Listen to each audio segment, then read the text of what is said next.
Və bu da məndən sizə növbəti imtahan üçün 1 bal. Son dövlət qulu imtahanında qarşımıza çıxan yeni sual tipi. Çox böyük ehtimalla növbəti imtahanda da bu sual qabağımıza çıxacaq və mən indi bu videoda sizə bu sualı bir neçə saniyədə həll etməyin yolunu izah edəcəm.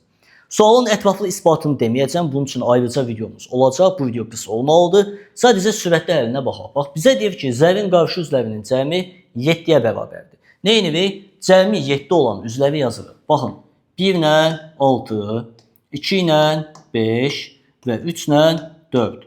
Bax, bu üzlərin cəmi 7-dir. İndi baxırıq variantlara.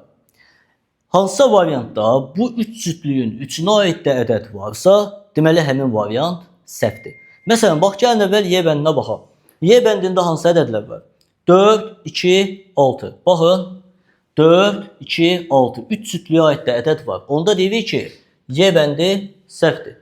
Məsələn, D bəndinə baxaq. 1, 3, 5. Baxın, 1, 3, 5. Yenə 3 cütlüyə aid də ədəd var. Deyirik ki, D bəndi səhvdir. Bu qayda ilə C-ni, B-ni də yoxlayırıq.